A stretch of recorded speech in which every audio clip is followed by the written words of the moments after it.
Hello, I am Professor Cornelius Brownbottom, an expert in all things geography and history, and this is Ben. Hey, I'm Ben. And today we will be playing Geoguessr World Cities, then examining some of the most bizarre and unbelievable events that happened in the places we land in. Hope you enjoy.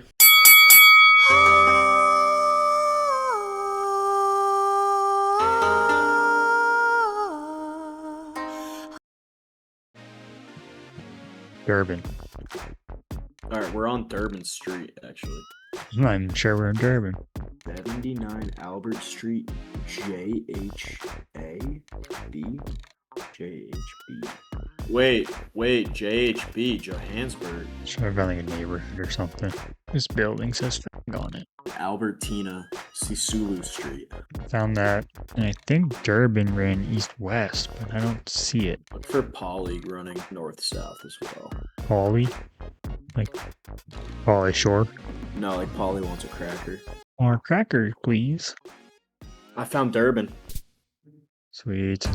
In 1886, gold was struck in central South Africa, and the Boers set up a temporary mining camp which was expected to last about 25 years. That camp is now the biggest city in South Africa. Johannesburg's population exploded almost overnight, and today it exists as one of the most influential and unpredictable cities in the world. While apartheid left a lasting mark on the city, a history we explored more in the last episode with East London, today we're focusing on a different side of Johannesburg. In a city as chaotic as Johannesburg, not everything goes according to plan, and nowhere is that more evident than with the criminals of Johannesburg. During my research, one thing became clear, and that's that Johannesburg has some of the dumbest criminals in the world. Like this guy. He broke into a car only to end up locking himself inside, where he remained trapped until the police arrived. Or these guys, who tried to rob an armored truck, only to end up locking themselves inside, where they remained trapped until the police arrived. Or this guy, who broke into a house, only to fall asleep on the couch, where he remained sleeping until he was woken up by the police. Or this guy, who— Alright, we get it, they're idiots, but not all of them, because every once in a while, you get someone who actually knows what they're doing. I'm talking about Andre Stander. Andre Stander was a police captain in Johannesburg in the 1970s. He was a decorated officer, trusted to uphold the law, but behind that badge, he was living a double life. During his lunch breaks, Stander would leave the station, walk into a bank in broad daylight, and calmly rob it, before heading straight back to work like nothing happened. No mask, no disguise, just a police officer committing crimes in the middle of the day, and it worked, over and over again. He studied police response times, understood how investigations worked, and used that knowledge to stay one step ahead. Eventually, he recruited 2 accomplices, turning his solo operation into what became known as the Standard Gang. But of course, it couldn't last forever.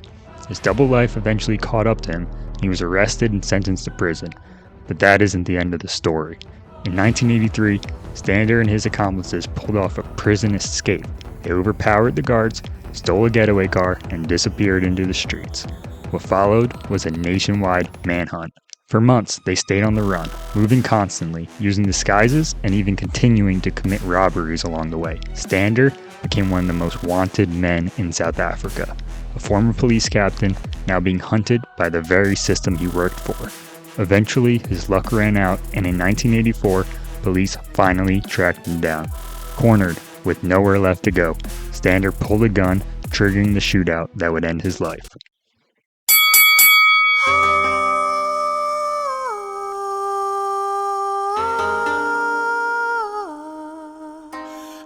We're in Mexico. It's gotta be Mexico City. We're on the corner of Jose Rivera and Miguel Sintes.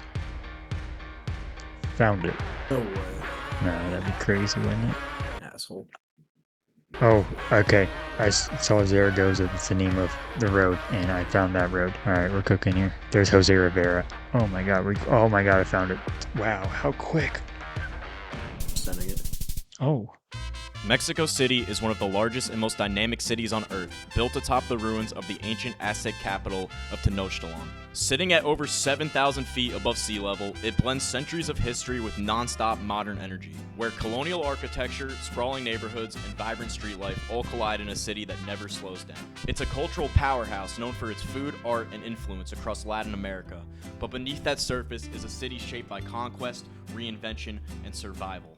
And in 1940, one of the most powerful revolutionaries in the world was living there in exile.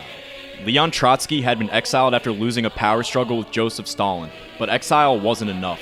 Stalin didn't want Trotsky gone, he wanted him dead, so Stalin sent his assassin. Ramon Mercader was a Spanish operative, trained by Soviet intelligence and tasked with infiltrating Trotsky's inner circle. Mercader spent months gaining Trotsky's trust, inserting himself into his life until he could come and go from his home without suspicion, until one day he was alone with him.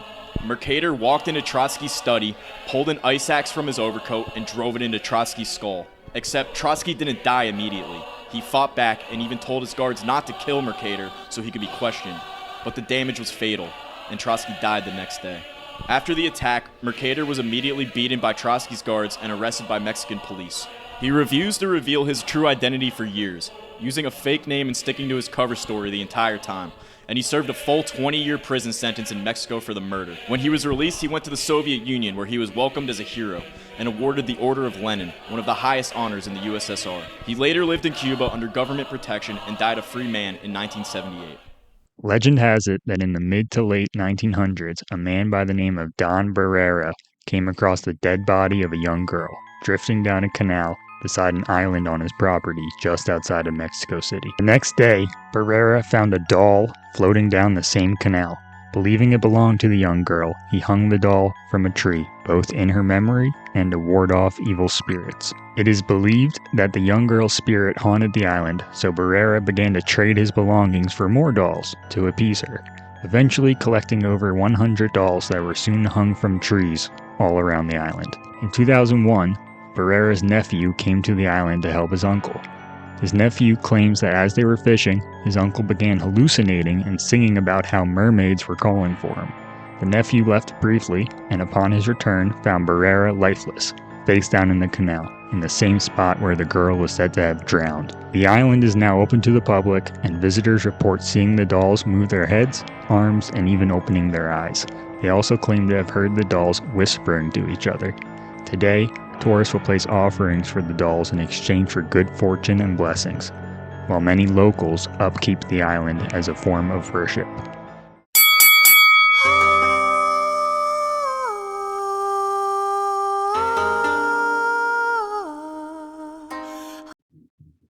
Sydney? Okay, I'm looking for something called Folly Point, and it seems like it's on like water. I found a Chinaman's beach. Oh wait, I found Folly Point. Fucking busting away. One of them is Rangers, right? Yeah, Rangers and Waters. Oh, here's Waters Lane. Ten Chan Curry. Yep, you're gonna be right there. Yeah, right in front of you. Mm-hmm. Did you get it? Yeah. Sydney is Australia's largest and most iconic city, built around one of the most beautiful natural harbors in the world. Founded in 1788 as a British penal colony, it has grown into a global hub known for its mix of urban energy and laid-back coastal life. From the Opera House to the Harbour Bridge, Sydney blends modern architecture with historic roots, while its beaches, like Bondi and Manly, draw millions each year. For the most part, Sydney is exactly what it looks like, but beneath the postcard image lies a story few could have imagined. In 1935, a large tiger shark had just been added as a new attraction at the Coogee Aquarium in Sydney. A few days later, the shark began acting strangely, thrashing, convulsing, drawing attention from everyone nearby, and then suddenly it vomited something into the water. At first, no one understood what they were seeing. Then it clicked. It was a human arm. Not bitten off, not decomposed. It was cleanly cut with a knife. And somehow, that wasn't even the strangest part, because the arm still had a tattoo, close enough for police to identify the owner as a man named James Smith. Smith was a small-time criminal, a police informant, and a man who had just disappeared. What followed should have been a straightforward murder investigation. It wasn't. The deeper police dug, the worse it got. Smith had ties to fraud schemes, insurance scams, and organized crime along the Sydney coast. The last people to see him alive were also criminals themselves. Witnesses disappeared, stories changed, and without a body, only a single arm, the entire case began to collapse. The prime suspect walked free, no one was ever convicted, and to this day, no one knows exactly what happened to the rest of James Smith.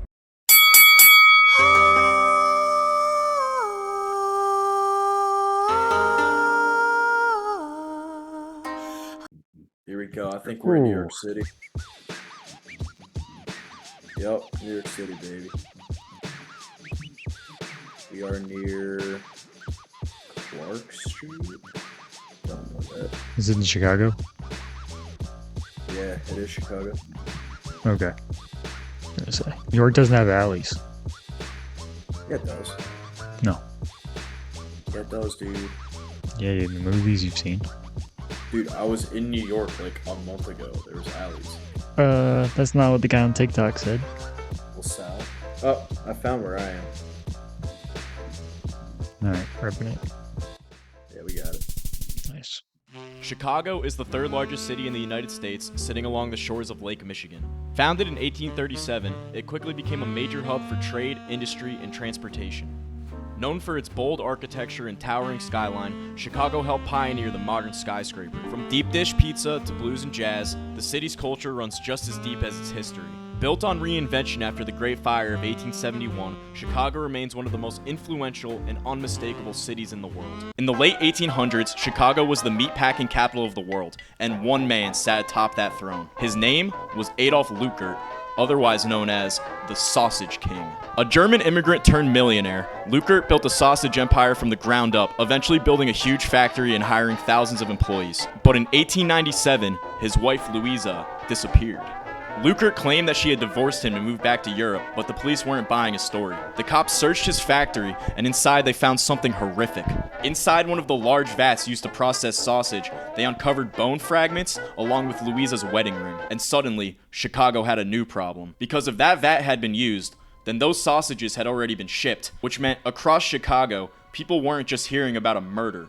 They were wondering what exactly they had been eating. I don't know about you, but I'm a big fan of architecture. I think some of mankind's greatest achievements are the beautiful, massive buildings we have created over the years. People in Chicago think the same. That's why the Chicago Architecture Center offers boat tours, where you can sit in an open-roofed boat, float along the Chicago River, and take in the sights of the city's greatest architectural feats. But one day, on that exact boat tour, the unimaginable happened. This is Poopy. In the early afternoon of August 8th, 2004, the Dave Matthews Band, curators of the hits like Crash Into Me and Ants Marching, were on a nationwide tour that was set to play in Chicago. They had been traveling the country on a fleet of tour buses, living, sleeping, and eating aboard as they went from city to city. When they reached Chicago, one of their bus drivers, Stefan Woll, realized that the septic tank on the bus had to be emptied, and decided to empty it on the Kinzie Street Bridge in the heart of the River District. He checked to make sure the coast was clear, nobody was in the river below, and then he opened the chutes. Unfortunately for many, he did not check the other side of the bridge, because just when he released the septic tank, the 1 o'clock Chicago Architecture tour boat emerged from under the bridge and was drenched with a waterfall of 800 pounds of human waste. In a matter of seconds, 120 passengers went from admiring beautiful buildings to being smothered with the feces of a Grammy-winning musical act. The bus driver, Stefan Woll, pled guilty to the dumping and was subsequently fired from the band. Luckily, none of the passengers reported any long-term health issues from the incident. Amazingly, the 1 o'clock boat that had been covered with human waste was swabbed and cleaned by its crew and returned to the river full of passengers just 2 hours later.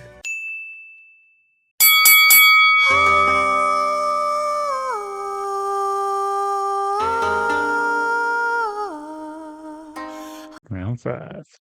Or São Paulo, Brazil, and Florida. This is a big city.